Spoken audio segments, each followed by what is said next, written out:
Përshëndetje miq të nderuar.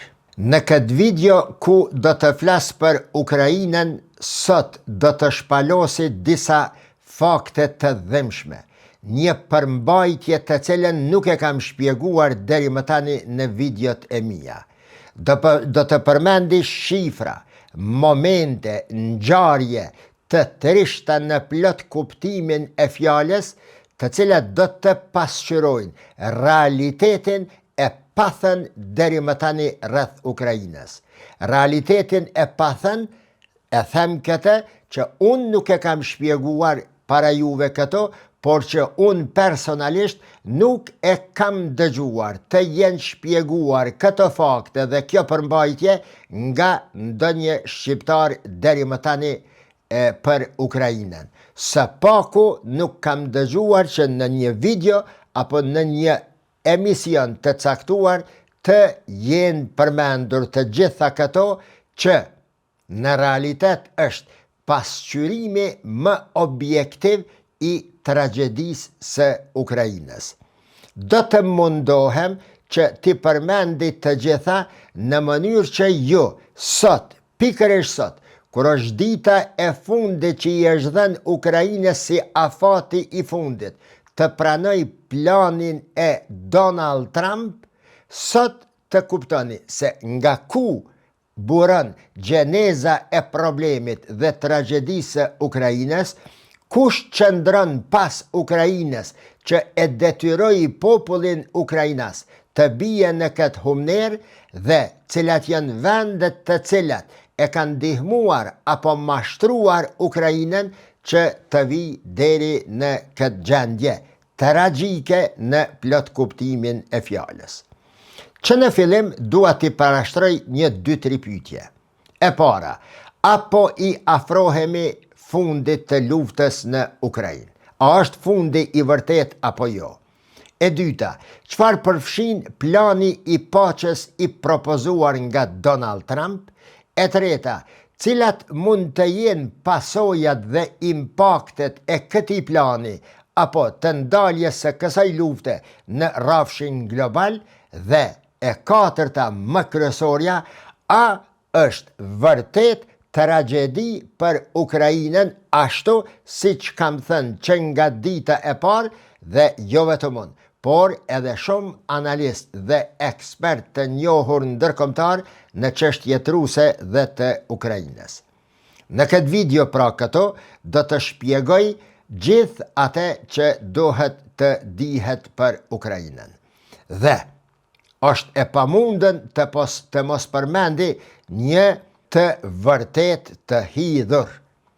Dhe ajo është se kur njerëzit e politikës së një vendi nuk janë në gjendje të kuptojnë gjuhën diplomatike të fuqive të mëdha, që nuk janë në gjendje të kuptojnë kurthet e fuqive të mëdha që i kurdisin në për interesat e tyre dhe në dëm të shteteve të vogla, situata ju vije njëjtë siç i ka ardhur Ukrainës, megjithëse që Ukraina as nuk ka qenë popull i vogël, as shtet i vogël, as shtet i varfër, por pikërisht pasojë e njerëzve të politikës së këtij vendi që nuk i kanë kuptuar gjuhët, metodat, mënyrat dhe mjetet diplomatike, strategjike të fuqive të mëdha.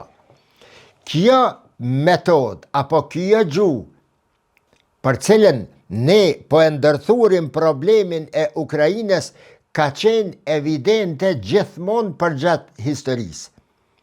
Raportet midis fuqive të mëdha dhe fuqive të vogla, shteteve të mëdha dhe shteteve të vogla gjithmonë kanë qenë të përcaktuara nga interesat e fuqive të mëdha. Kësaj kurthe, kësaj gjendje, këtij raporti, mënyre, apo kësaj aksiome të raporteve ndërkombëtare që janë zhvilluar përgjatë gjithë historisë, kanë mund t'i shpëtojnë vetëm 2 kategori të njerëzve. E para, shtetet të cilat janë udhëhequr nga politikan vizionar, dhe që kanë qenë të aftë dhe të gatshëm t'i ruajnë interesat e vendeve të tyre, qoftë edhe deri në vdekje. Dhe e dyta, kategoria e shteteve, fati i të cilave ka qenë i lidhur me interesat e fuqive të mëdha me rajonet apo regionet apo gjeografin ku kanë qenë të pozicionuara ato shtete. Për ndryshe, jashtë këtyre dy kategorive kanë pësuar të gjitha një nga një. Kthyer tek rasti konkret i Ukrainës. Për me ditën pse quaj tragjedi, unë do të përmendi fakte, do të përmendi realitete dikur të mahniqme, të madhërishme, por që u kthyen si bumerang dhe si një bombë mbi kokat e ukrainasve dhe të Ukrainës.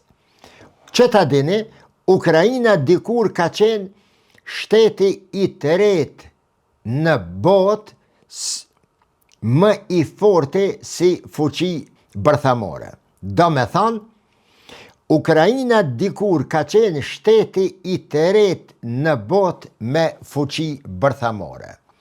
E ka pas një ushtri që konsiderohej ndër 7 ushtrit më të fuqishme në botë.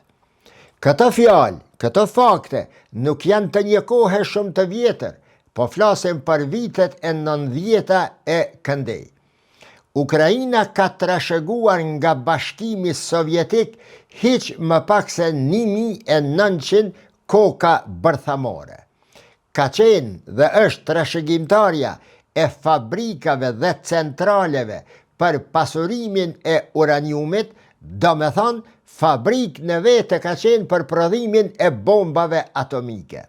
Shtetet e shumta sot në botë harxojnë me miliarda, me qindra miliarda dollar për të ardhur në pozitën e Ukrainës kur ka qenë në fillim të viteve të 90-ta.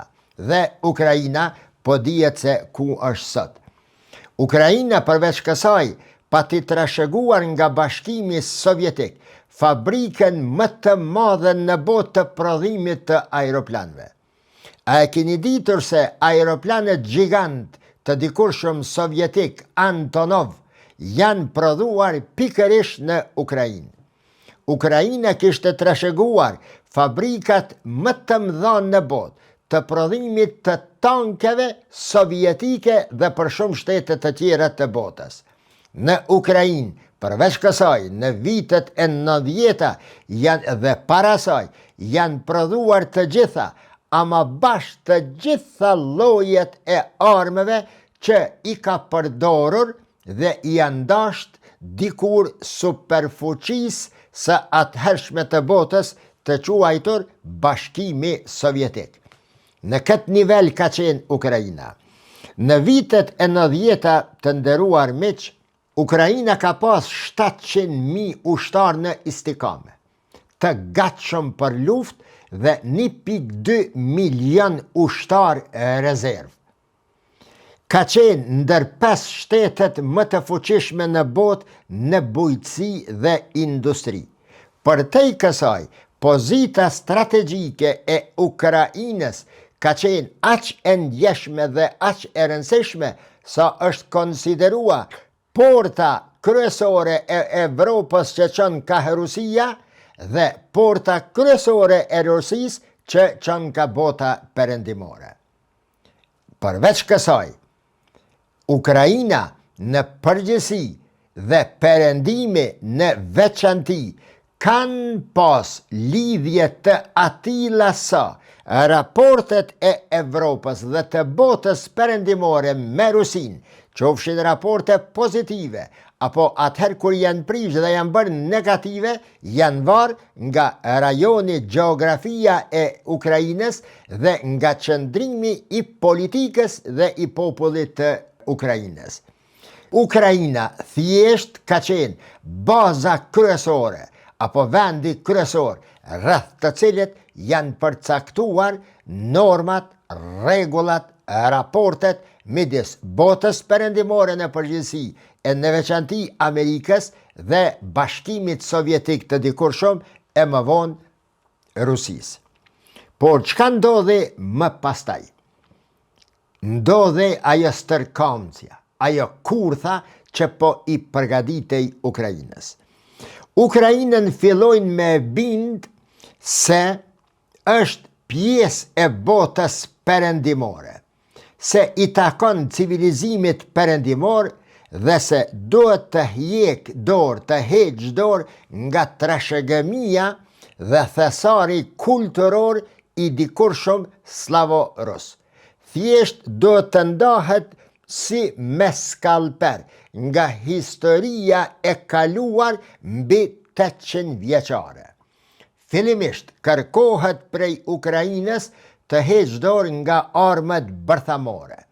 Pastaj, ti çmontoj të gjitha fabrikat e armëve, që ka qenën industria kryesore në botë e prodhimit të armëve, thash pak përpara, jo vetëm të tankeve, por çdo armë, çdo fishek që i është dashur Bashkimit Sovjetik të dikurshëm, superfuqia e dytë e botës janë prodhue në Ukrainë.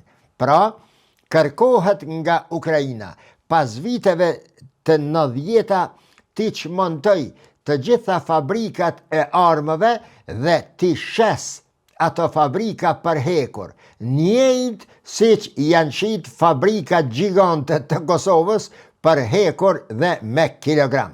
Pastaj i thuhet se Ukraina pasi të pastrohet nga këto mbetje të Bashkimit Sovjetik, po kuptoni ja, Amerika dhe Evropa ka me i dhënë armë sa të dohet. Bile edhe pa i dhënë armë hiç, armët, ushtrit e Evropës dhe të Shteteve të Bashkuara të Amerikës do të mbrojnë Ukrainën nga çdo cënim dhe kërcënim i jashtëm i mundshëm që mund ta kanos atë. Pastaj, kërkohet nga Ukraina zvoglimi deri në skajshmëri i numrit të ushtarëve dhe ti reduktoj deri në minimum harxhimet për ushtri. Si kompenzim ndaj gjithë kësaj që i propozohet Ukrainës dhe që fillon të realizoj Ukraina, Evropa i thot se do të ruaj dhe do të jetë mburoja e saj. Do të jetë e pavarur nga ndikimi rus dhe askush më nuk guxon të prek sovranitetin e Ukrainës. Pastaj i thojnë, oj Ukraina e dashur, ti s'ke nevoj vlla me harxhue as për armatim, as për shpenzimet të tjera të ushtrisë, sepse neve na ke përpara, neve na ke në krah, neve na ke prapa dhe ne ty të mbrojmë nga të gjitha anët e tua. Mjafton që ti të na japësh drithra, buk, miser, naft, gaz, mineralet e ralla që dolën pastaj në opinion e këtë kohëve të fundit dhe na ty e kena më të bohe matë mirë e matë pasur e matë begatshme se edhe Zvicra. Këto janë fjalet të cilat Evropa, Shtetet e Bashkuara të Amerikës i thonë, i premtojnë Ukrainës që ajo ti demoloj fabrikat, ti dorëzoj armët bërthamore dhe të gjitha.